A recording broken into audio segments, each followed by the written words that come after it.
I understand. In order for me to become black, I have to work hard at it. And I'm willing to do the time. Yeah. I took the first opportunity I could.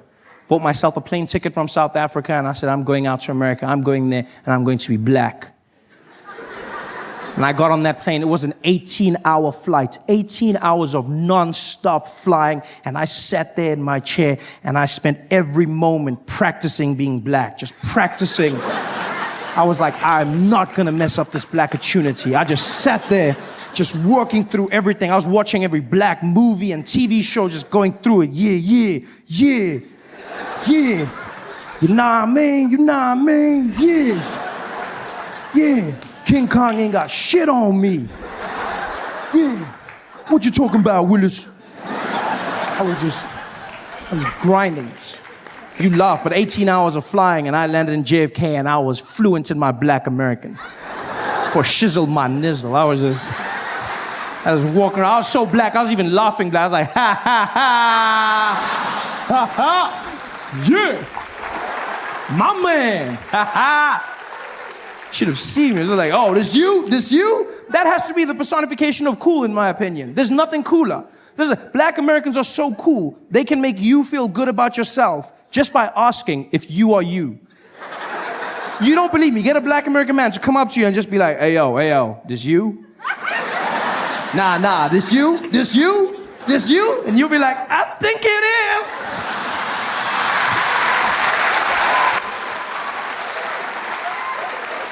It's magic. I was that black. Not just any black, but the coolest black in the world, and that's American black. I can say this with confidence, being from Africa. I know black. I'm well versed in the arts of black. I'm from the black factory. I mean it. I've seen every kind of black, from light black all the way to like navy blue black. I know black. And there's no cooler black than American black. Nothing cooler, you know? Because American black people, I mean, you just look at how much they've done to influence modern day pop culture, you know? Small things and the big alike. You look at the music. You've got, jazz, hip hop, R&B, all black Americans, style of clothing, just this general swag that they've brought to everything. Even small things like walking. I mean, walking is such a mundane activity, isn't it? It's just very... There's nothing cool about this thing. You just move from one place to the next, and pretty much everybody can do it. This is it. There's nothing. And then black Americans came along, and then they just added in that bounce, and all of a sudden you look really cool. You just, you look like you have a purpose. You've just got that. Yeah, look at this. You're super cool. And it must be hard for an assassin to kill you. Just like. That's why if you look in American history, no black man was ever assassinated whilst walking, ever. So it was when they stopped and said something. Bang! That's when they were, because they got the walk. That's why if you look, Obama, every time he comes out of the jet or makes a speech, he's always just got that little bounce just before. Because in his head, he's like, you never know.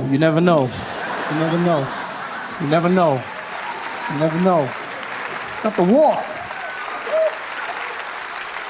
It's a cool walk. And by far, the coolest thing of all is the talk. I've listened to black Americans, and it's the most amazing use of the English language I've ever come across in my life. Because they pay no regard to punctuation whatsoever. Just cruise through sentences. It's fantastic. First time I had a conversation with a black American man was in Baltimore, Maryland. This guy walked up to me after the show. He didn't even walk. He just floated in. Just came up to me and was like, hey, yo, B. Hey, yo, let me holler at you for a minute, man. Let me holler at you. I said, okay. He's like, man, I ain't even gonna front, man. I ain't gonna front. I came out here, dude. I didn't even know who you was, man. I didn't even know. I was out here at the show. I bought my girl. We was out there. You came out there. You were doing your thing. I was like, yo, man, I didn't even know they got them yellow bones out there in the motherland, man. I was like, yo, this kid better be funny, man, but I ain't gonna lie. You came out there, you was keeping it coming, keeping it moving, you was just beasting. I was like, all right, man, maybe this kid is the truth, yeah? This kid was doing his thing, he was keeping it out there. I started laughing, my girl was killing herself. I was like, all right, this mofo got flow for sure, you know what I mean?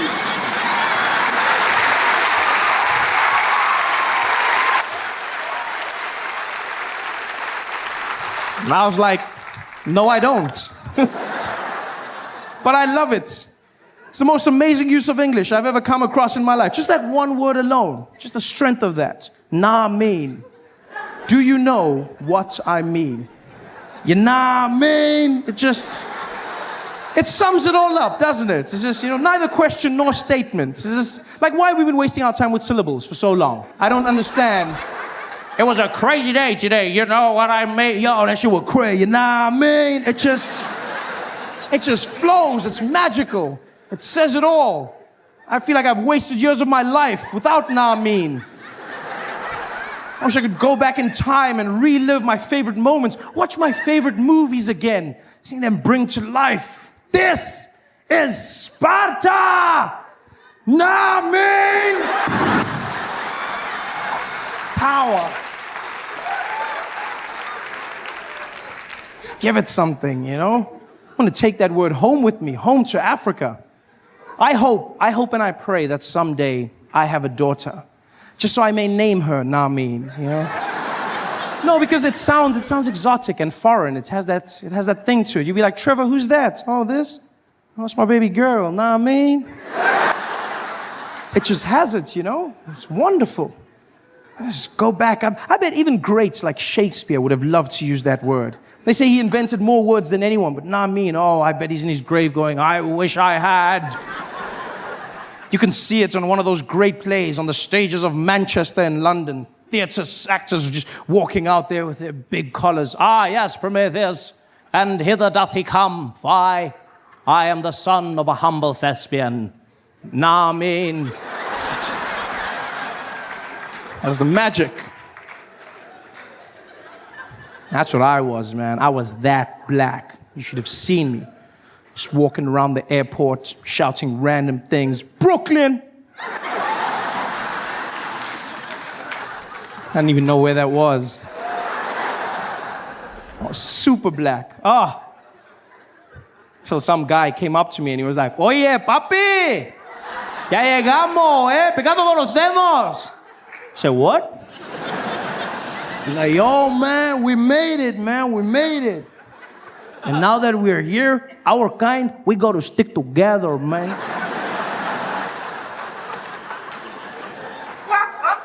Our kind. 18 hours of flying and I still wasn't black. I was Puerto Rican.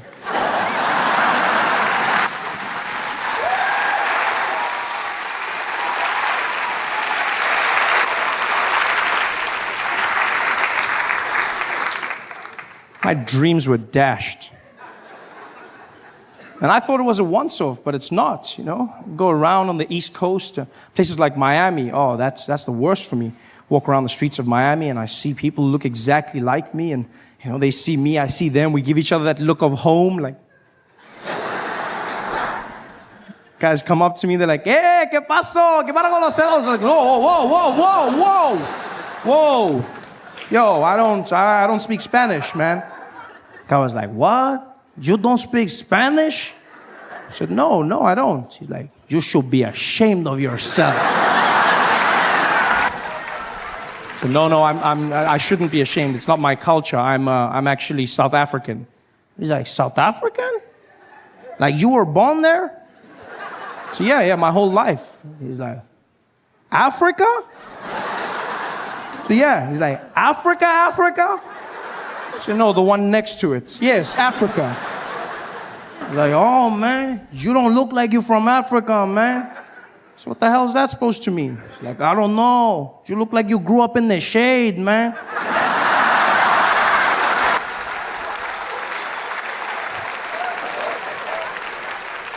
Asshole. Because that's what people expect, isn't it? Yeah, that's what everyone expects. When they hear Africa, that's all they think. Those are the images they see. Say, this next comedian is from Africa. And people think a guy in leopard skin will come running on the stage. Let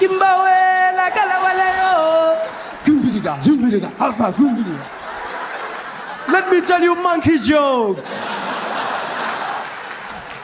And it's not like that. It's not. I mean, I do have good monkey jokes, but that's not what I'm saying. That's not the point. Just everyone has these images of Africa, and it's not your fault as Americans. I understand that as Americans, like, you don't know much about South Africa. I've realized this in my time here. You don't know much about Africa as a whole, which is, you guys don't know much about anything, but that's not your fault. It's just you guys are so big and America-centric, and you don't get outside images. You don't see anything. In fact, in my time in America, the only thing I've seen of Africa is always those ads. Have you seen those commercials? Those UNICEF ads have you seen those? They're asking you for the money. I hate those ads. They don't even warn you that those things are coming on TV. I'm sitting there enjoying myself, watching comedy shows, and the next thing you know, you just see this horrible village. It's just dirty, and there's old rusting buildings, and these sad black people, and I'm looking, I'm like, ooh, where is that? Cleveland?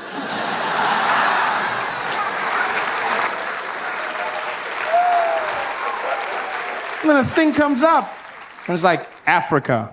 I'm like, really? Where? And then they show you the starving people, and it's always the same. They've always got the starving look. They always do the pose. They've always got that, like, why haven't you called look? One by one. And they show you these people, and there's a starving mother and a starving child, and it's horrible. And then there's a celebrity. There's always, the most important thing is a celebrity who comes out. And they speak for them. That way we'll understand. And the one I saw was Penelope Cruz. She was the celebrity. She's beautiful. Oh, and she came out, and the starving mother and child were there, and Penelope came out. She was next. Well, she wasn't next to them. It was blue screen. But she wanted to be there. She walked out, she pointed, and she was like, this is Africa. Did you know every year more than 5 million children in Africa die of waterborne illnesses and diseases that could have been prevented? You can make a difference in this child's life. I know you're sitting at home, and like me, you're saying, "Ba Penelope, I'm so far. What can I do to help?" Well, I'm here to tell you, it's easier than you think. And it's a wonderful message, and she's beautiful. I'm really trying to pay attention to this, but for the life of me, I can't concentrate because I'm watching, and out of the corner of my eye, there's this fly that's just buzzing around. It's buzzing, and she's just ignoring it, and the fly is there on the eye. How does a fly sit on your eye? You see with the thing in the mouth, and I can't concentrate how do they get the fly there every single time? Can somebody tell me this? In every single ad, the fly is there, and it's always in exactly the same place for the entire ad.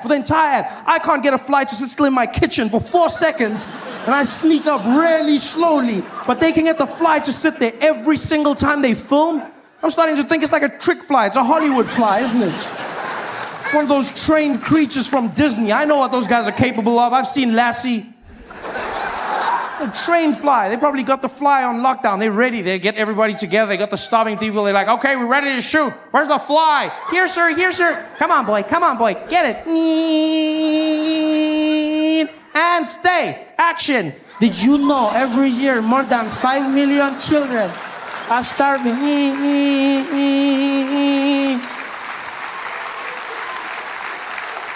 Horrible. Hate those ads. Hate the people who make those ads. I mean, there's people starving everywhere in the world. But you can give them a bit of dignity. And I hate the people in those ads as well, because they make Africans look bad. Yeah. And I can say that. You go, oh, but don't hate them, they're starving. No, you know what? I don't care. I really don't. Because people starving everywhere. And I grew up in a black family in Africa. And no matter how poor or hungry we were, we could still do this.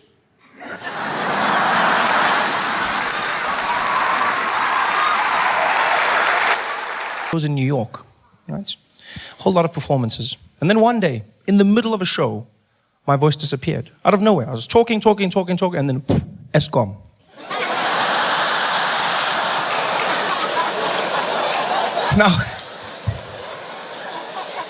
Now, at first I thought, okay, it's just a small thing. It's a small thing. It'll go away. But it didn't. It got worse every day. Every day, my voice got worse and worse.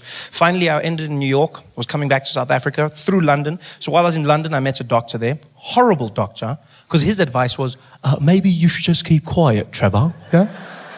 Maybe you should keep quiet. Keep quiet for a few days. And thereafter, what you should do is speak in a confidential voice. Yes? Speak in a confidential voice. That's what he told me to do, speak in a confidential voice. A confidential voice is basically you speaking very softly, very hum. So basically everywhere you go, you talk like this. You know what I mean? This is what you've got to do. Basically like white people in the office, you just got to find them. You're not gonna, what's that? No, nothing, we good. Yeah, see you guys at the bra. Don't want those guys. That's a confidential voice. Now the problem with a confidential voice is that you have to lean in when you speak to people, right? And then two things happen. One, I don't know why, but if you speak softly or if you whisper, people will whisper back to you. I don't know why this happens. I went into a shop. I was trying to buy a computer. This guy comes and says, hey, sir, how are you doing? You good, man? Are you good? It's like, yes, I just need to buy some computers, please. Oh, you looking at some of those laptops over there? I said, yeah, just some of the MacBooks. Said, yeah, well, over here we've got a great range of computers. And what are you doing? Why are you whispering? I'm not whispering. I don't know what you mean. You whispering? Why? It's like I'm injured and now you're limping. What the hell is going on here? The second weird thing that happened was because I was speaking like this, some people thought I was trying to have sex with them. Yeah, it was weird for me at first, and then I realized this actually was happening. The worst incident was when I was visiting friends of mine in Ennerdale, right? And I went to the Chicken Licken with my boys. We're hanging out. It's a normal day. We're just getting food, you know. We walk up to the counter. The woman's there. She's like, welcome to Chicken Licken, sir. Can I take your order, please? I said, hi. I would like 4 pieces of chicken, please. She's like,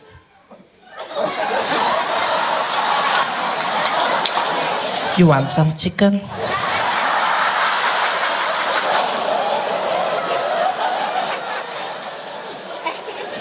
I'm gonna give you the breasts and the thighs. Now she's chasing me down the street. You know how scared I was, running away, holding my chicken, screaming for help in a confidential voice. Help me, help me, help me.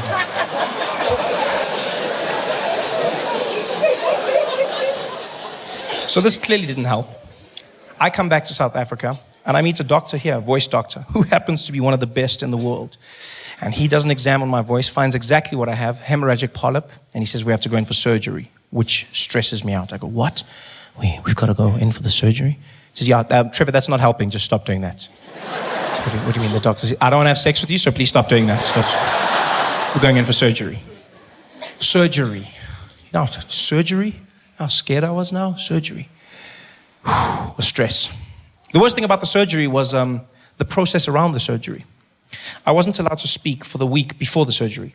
And then after surgery, completely silent for 1 month. Right? Yeah, 1 month. No speaking, no whispering, no humming, no coughing or even sneezing. Nothing. You make no sound, otherwise you'll damage the voice after surgery. Yeah. Which seems easy for the first few days, because you think it's fun. You're like, oh, I'll just keep quiet. I'll just be a mime.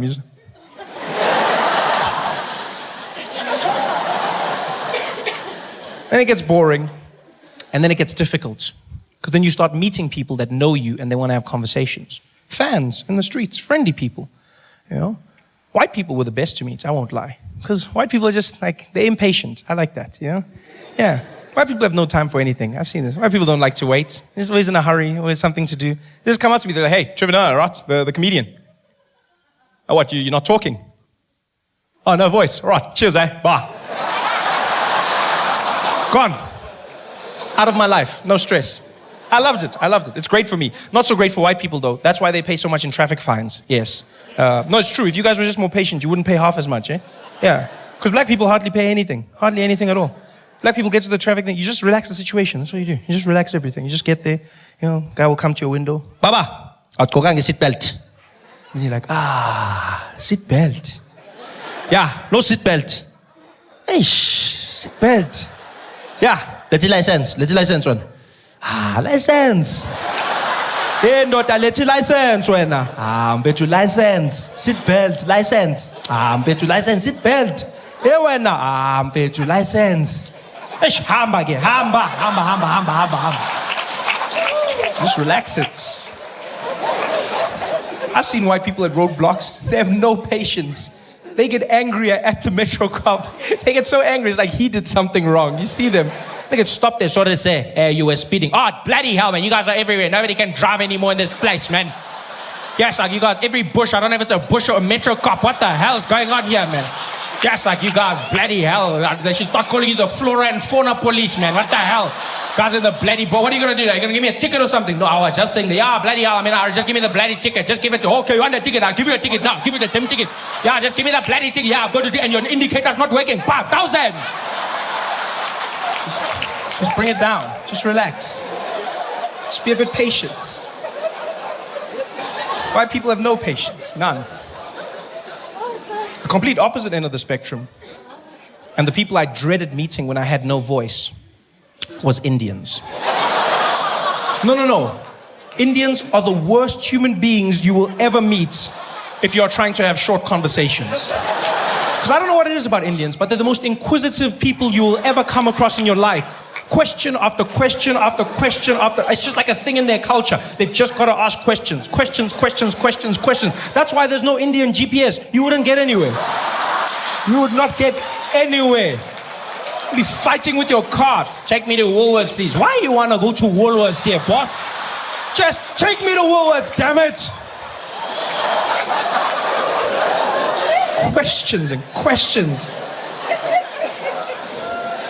I met a group of Indian guys one day. It was a Saturday morning. These guys see me. They're very cool. You know, the guy's like, hey, Trevor Noah. Trevor Noah. Hey, what kind, bruh? How you doing, man? Check this out, Fazil. Hey, Fazil, you know this out, bruh? Yeah, the comedian there. Hey, this out. We got all your DVDs there, Trevor. Yeah, we bought them at Fordsburg, man.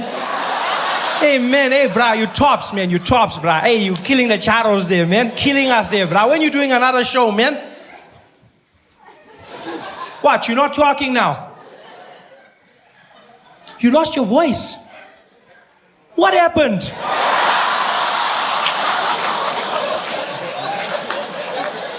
Hey, boss, how you gonna be a comedian but you don't got a voice, bruh? I'm like, yeah, but you're an Indian without a GTI. I mean...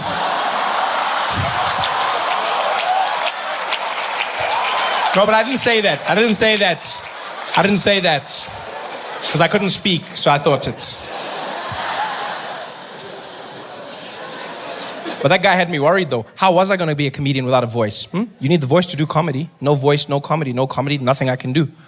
I was stressed. It was over. And then I thought, no, you know what, Trevor? It's never over. You commit. You believe. Maybe you'll be the comedian without the voice. Yes. Oh, yeah, you laugh at me. You laugh. But look at Oscar Pistorius. Huh? Look at him. Yes, no legs. No legs. But he didn't let that stop him from becoming a killer. No.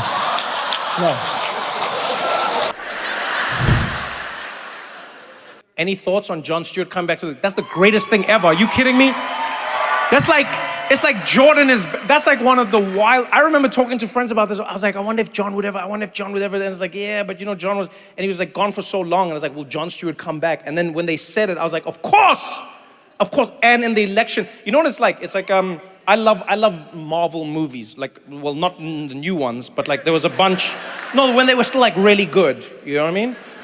And this scene feels like, you know that moment where you don't know that a hero is going to jump into another movie? That's what it sort of feels like. It's sort of like Thor's hammer, you know, in that scene when they're all like fighting, what's his name again? Ring guy. Thanos, thank you. Yeah, Thanos. You know, and you know that scene with the hammer, that's what it felt like John coming back. And he's smart to do once a week. John and I always spoke about this. And like the hardest thing about doing The Daily Show is the fact that it's daily. It really is. It's the hardest thing about it. And John and I would always talk and we'd be like, man, if only there was a way you could just do like a day of the show. And then like now, I literally messaged him and then I was like, you son of a b****, you figured it out! You figured it out! God it! Godspeed, Jon Stewart! When I came to New York for the first time, he said to me, he's like, come hang out at the show with me. And so I went to hang out with him. And we had so much fun just bantering. I wasn't supposed to be on the show, by the way. We had so much fun bantering that John was like, come on the show. He's like, let's do something on the show. And I was like, I don't know. And he's like, no, let's do something. We'll make it fun. And we did. We made it fun. We had a good time. And then I left. I went back to South Africa. Then I came back. Another time he's like, let's do it again. And I was like, all right, let's do it again. We did it again. And then I left, I went back to South Africa. Then I came back and he's like, let's do it again. And then we did it again. And I was like, oh, this is so much fun. And then he's like, okay, I'm leaving. He's like, I'm leaving. And he's like, maybe you should do it. And then I was like, what? I felt like Charlie and the Chocolate Factory. It was like the weirdest thing ever. I just came for a tour. I just wanted some of the Wonka bars. And then the next thing, I'm like managing the Oompa Loompas. I'm like, I don't know how this works. This is crazy. So we talked about it a lot, you know? Like I call him my Jewish Yoda. That's what like John is. Yeah, because he like guides me and he's like really smart and everything. And so we always talked about like, you know, how hard it is to do something like this. And as you get older, you want to spend more time with your family, et cetera, et cetera, et cetera. And then, and then when I heard this, I was like, yes. And the worst thing is I knew, but then you can't say to the people, you know? So now you're walking around like, mm-hmm. There's nothing worse than having a secret that's cool, but you can't say anything because it's still, and then, you know? So I was just like looking at people like, oh. And they're like, what? I'm like, oh, you don't even know. You don't even know. So you're originally from Austin. Okay. All right. So what would you suggest? What's your name, man? Laurel. Laurel? Pleasure to meet you, Laurel. So you're from Austin. Where in Austin are you from? South Austin. I like how you just do, I've never been to a place where people do that, by the way. Yeah, you guys just have like compass directions. So if I were in New York and I said to somebody in the audience, where are you from? They'd be like, oh, I'm from New Jersey, I'm from Long Island, I'm from Queens, I'm from Brooklyn, I'm from... Here, people are just like, South. I'm sorry, relative to where we are now, or... What do you mean? I'm from South. It's like, you know, we have names for places now. You don't have to have that old time mentality anymore. People act like they're still on horse and carriage. What part of town do you live in, partner? I live south. Literally, it's just like, and I've learned there's inflections to them. So people be like, south, they say it like that. And then like east, people draw it out. They'd be like, oh, you're in east? And then I'm like, I don't know what happens in east, but I don't think I like it. Okay, so what would you recommend, Laurel from South? What am I trying to do? Something interesting, something that I couldn't do anywhere else other than Austin. Something to see, something to experience. What would you recommend? Barton Springs. Okay. What is Barton Springs? It's a natural spring. Ooh, I like that. Yes, as opposed to unnatural springs. I wonder what that would be. Right? It's like a toxic waste dump. I don't know where the water comes from, but it's great. It really is. Plus this third arm is handy for washing my back. So it's a natural spring. And do people still go into it? Yeah, you go in, clothed or unclothed? You wear a bathing suit. Okay, typically. So some people do not. I like the two of you. Like, I love this because you are telling me all the information and then you've got two people next to you and they're just doing hand signs. So I was like, clothed or unclothed? And he was like, and then I was like, do they do so? And then she was like,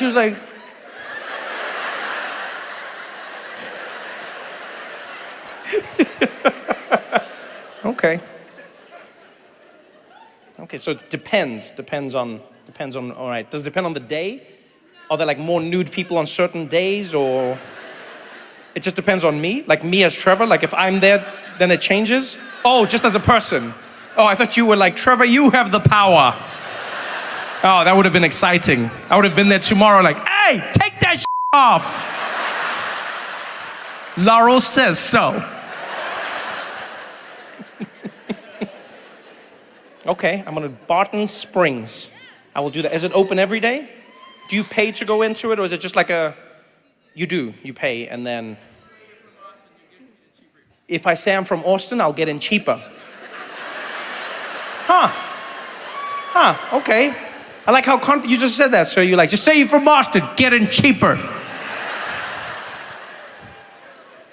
I think something would give me away, sir. Something would give, they'd be like, you're from Austin? I'll be like, yes. Can you not tell by my accent? They'd be like, what part of Austin are you from? I'll be like, very south. Very, very south.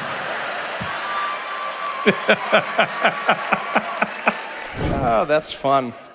I like that suggestion, Laurel. All right. So you're originally from here. Who's this gentleman next to you? This is my boyfriend, Benjamin. This is your boyfriend, Benjamin. Hey, how you doing, boyfriend, Benjamin?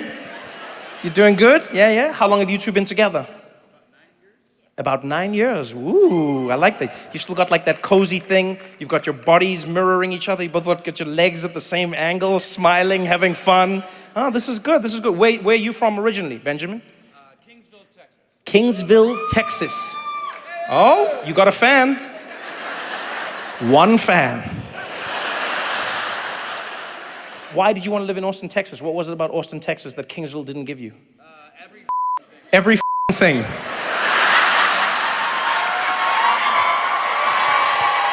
The way he said that was amazing. He's like, everything. Trevor, they got everything out here. They got water, they got lights, they got electricity, they got cars. Okay, well, good for you. Good for you. Congratulations. When's your anniversary coming up? It's 9 years. When does it become 10? Wait, why are you choosing it? That was fascinating. I said, when does it come? You were both like, Like, when do we want it to be 10 years? Like, that was a weird... You were so I said, how long have you been together? You were both like, 9 years. And then I said, when is the 10th? And you were like, Is there gonna be a 10? How does 10 work? What was that delay? You don't really know? What do you mean you don't really know? You don't really know when 10 comes? What? We're never quite sure on the date. Oh, you're never sure about the dates. Okay, I understand. Oh, I thought you were just like, we're not sure in general. Okay, I was like, this is more conversation for therapy than comedy. Okay, you're not sure about, but is there a month that you celebrate? December. So 10 years would be December. Oh, so you just got to 9. Okay, congrats. Do you have anything planned for, like, is there a way you celebrate the anniversary that isn't on a specific day? I mean, that is a lot of fun, because, like, you can never forget it. That is cool. Like, any day in December, you can just turn around and be like, happy anniversary. That's a pretty cool way to do it, actually, you know? You've got 31 days, Benjamin. 31 days. That's a good, like, hit rate. You know what I mean? And there's days that remind you as well. Like, when you see Santa, you're like, oh, Laurel. Hey, honey. Next one's gonna be butt stuff. Next one's gonna be? Next one's gonna be butt stuff. Butt stuff?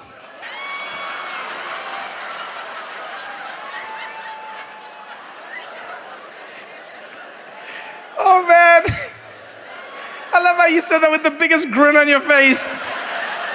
You were like, the next one's gonna be butt stuff.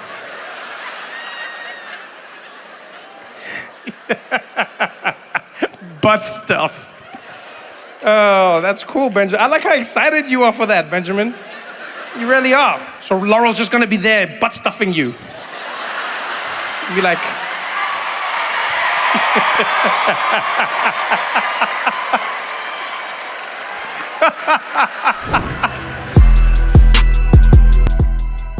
If there's one thing I miss about Zambia, it's how friendly the people were.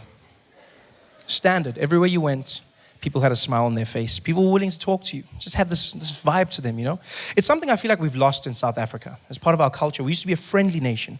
We used to be a people of smilers, a people of talkers, you know? Now we've got that thing, that anger, that distrust when we look at one another. I don't know what happened, but we've just lost it. You know, you see it with the workers in this country. They're so angry.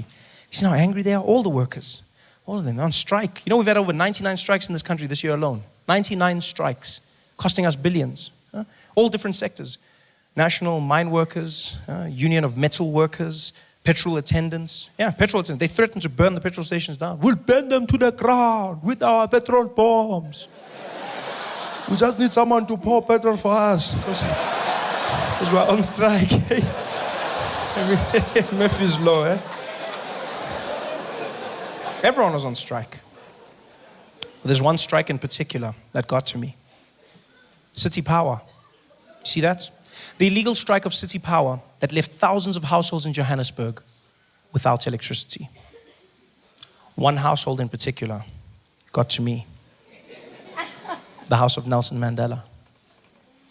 There was no electricity at the house of Nelson Mandela. In the middle of the night, out of nowhere. You know how horrible that must have been? Lights, and the next thing.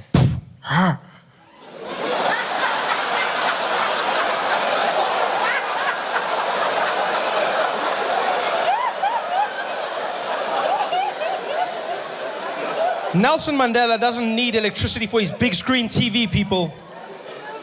Nelson Mandela needs that electricity because he has machines keeping him alive. That man is critical but stable. I don't know what that means. The government told me. Because it's an oxymoron. Critical but stable. How's Bafana doing? They are losing but winning. I had to try and explain that to my grandmother. Do you know how hard that was? Because my grandmother doesn't get bamboozled easily. Yeah. She asked me, she said, Trevor, how is Mandela doing? But she asked me like I know him. I'm like, oh, he's okay, Gogo. I mean, he's critical but stable. Critical but stable. Critical but stable. What does that mean? Before I can answer, my uncle walks in the room, drunk, as always. Comes straight to us, goes, critical but stable. That's me every weekend.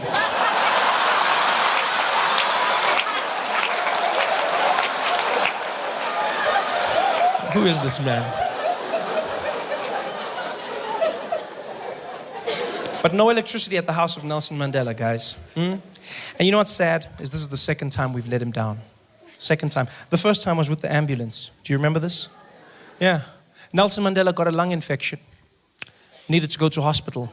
An ambulance picked him up from his home and then got stuck on the side of the highway for 4 hours. 4 hours. How is that even possible? I have so many questions, so many things I don't understand. For instance, why was Nelson Mandela even in an ambulance? Huh? Couldn't we get a helicopter for him? Can't we get a helicopter? He's old. Get him a helicopter. Can't we afford it? I mean, his face is on our money. I'm sure we can do something. Huh? We can't get him that. We can't get him a helicopter. We can organize for the Guptas to land jets, but we can't get Mandela a helicopter. This is what we're saying. In fact, why not phone the Guptas? Phone them. Yeah.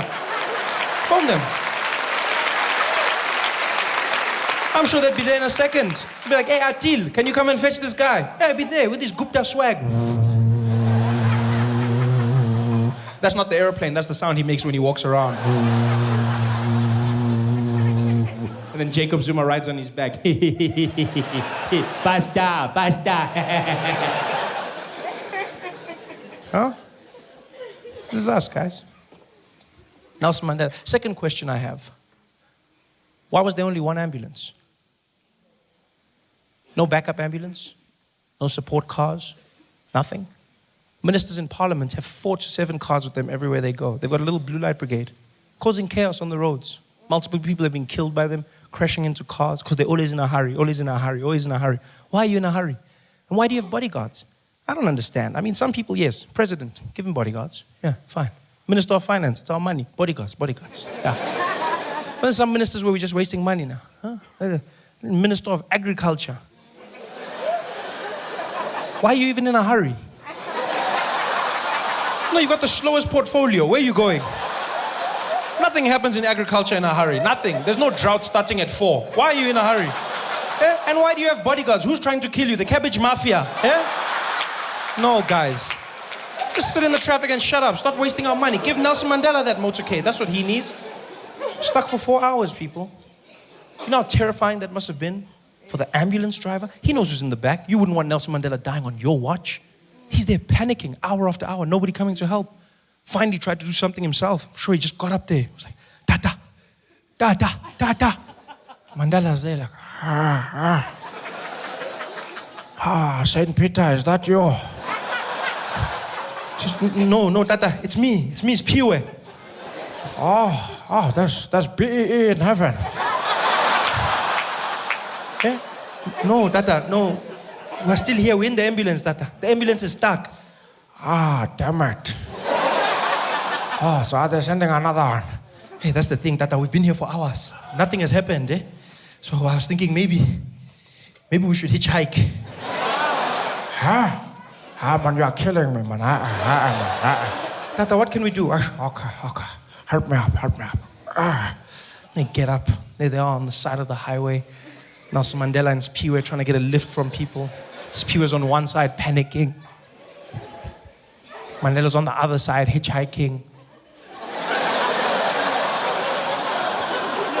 Nobody's stopping. Spewer's there. Tata, they're not stopping. They'll never stop for black people. Like, yeah, and those are the black people. Because we don't stop anymore. I wouldn't stop. I don't know about you, but I wouldn't stop. I'd see Nelson Mandela, but I wouldn't stop.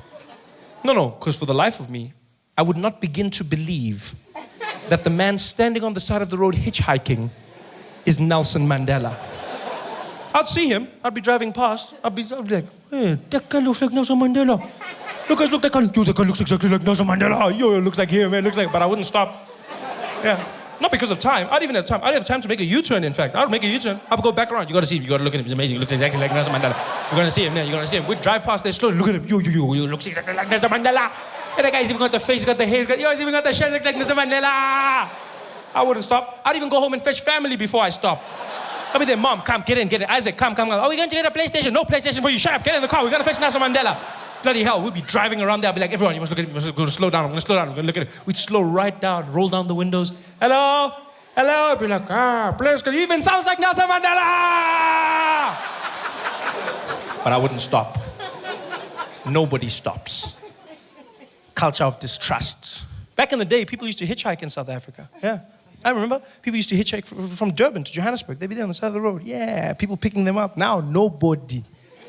Nobody stops for anybody. Even Metro Police, you're like, hey! Nobody stops. I bet even babies couldn't hitch a ride. Be on the side of the road in their diapers then. No one would stop. You'd be like, hey, you don't stop for them. You never, ever stop for them. Yeah, you think it's a baby, hey? You think it's a baby? Yeah, they look like babies. And then you stop, and then like a man pops out, hey? Yeah, happened to my friend Gladys, hey? You don't take chances. We've become a culture of distrusting, angry people. That's who we are. Everyone's angry. Weird angriness as well, in places where it shouldn't be. I was in Checkers the other day. I'm just shopping. It's a normal experience, you know? I get to the cashier, and those people are so angry. Like, I don't know what Checkers does to their employees, but they're clearly not enjoying it. Because I get to the till, she doesn't greet me, she doesn't even look at me. She just pushes a little conveyor belt thing, all my groceries pull up, and they're like, doot, doot, doot, doot, doot, doot, doot, doot, doot, doot, doot, doot, doot, doot.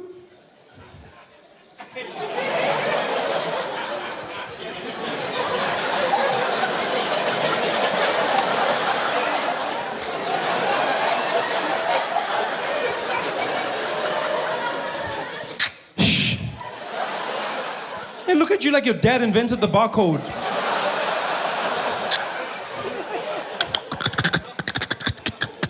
Doot.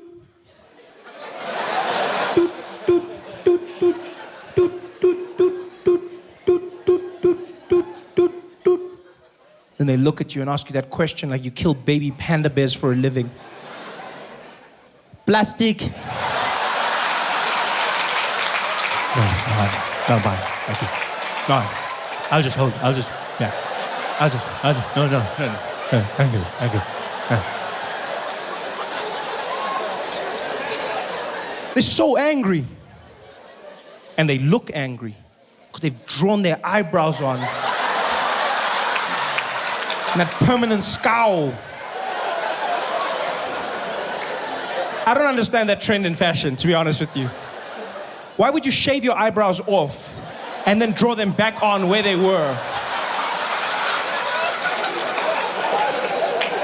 It's weird, but look, I also commend it, you know, that level of commitment has to be commended. Because I don't understand how anyone can commit to one expression for the entire day. Like, how do you choose that expression? Do you just work on how you feel in the morning? Is that what you do? You just wake up, be like, I'm feeling angry, yeah.